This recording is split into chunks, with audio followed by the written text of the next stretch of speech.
Gabrielle Union is grieving the heartbreaking loss of her father, Sylvester Cully Union Jr., who passed away at the age of 81 after a long and difficult battle with dementia.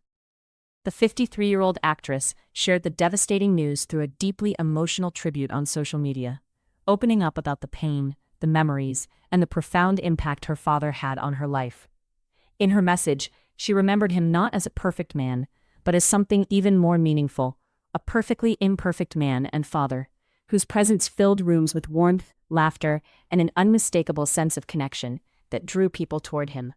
She began by reflecting on the moment everything changed, writing, "Yesterday morning, my dad, Sylvester Cully Union Jr., passed away," a sentence that carried both the weight of loss and the quiet finality of goodbye.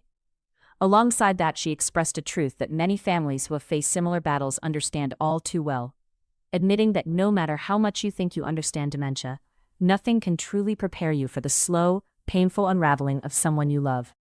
As she continued, her words painted an intimate and unfiltered picture of what that journey looked like for her and her family.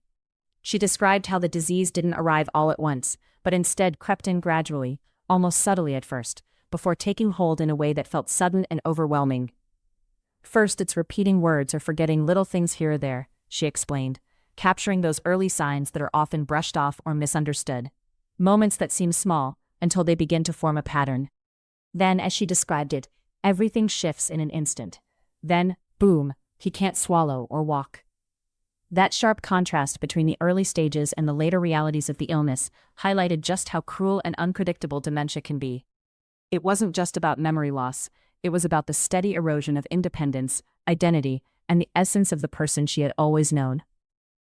She expressed this transformation in a way that felt both simple and deeply profound, saying the "them that you know gets smaller and smaller," a line that captured the quiet heartbreak of watching someone slowly fade while still physically present. Her reflection didn't stop at the physical changes, it reached into the emotional toll of holding on to hope in the face of that decline. She spoke about the way families cling to even the smallest signs that their loved one is still there, still reachable in some way. "You hold out hope for sustained eye contact or a smile," she wrote, describing those fleeting moments that can feel like lifelines in an otherwise overwhelming experience. Even something as small as a squeeze of the hand could carry enormous meaning, creating the illusion, even if only for a second, that the person you love might suddenly return to who they once were.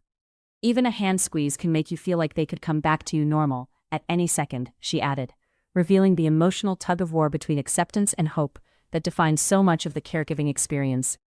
That constant cycle, hoping, waiting, recognizing, and then losing again, is what she described as brutal, a word that barely seems strong enough to capture the depth of what she witnessed. Yet even in the midst of that pain, she made it clear that the disease did not define her father, nor did it erase the life he lived before it took hold.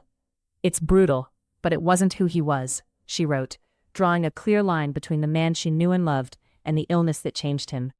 That distinction became a central part of her tribute, as she shifted her focus from the loss to the legacy he leaves behind. For her, Sylvester Cully Union Jr. was not defined by his final years, but by the decades of life, love, and connection that came before. She described him as someone who had an extraordinary ability to connect with people, someone who approached the world with openness and kindness. "He never met a stranger, just friends he hadn't met yet," she wrote, a phrase that perfectly captured his spirit and the way he moved through life. It wasn't just a saying, it was a reflection of how he treated people, always welcoming, always engaging, always ready to make someone feel seen and valued.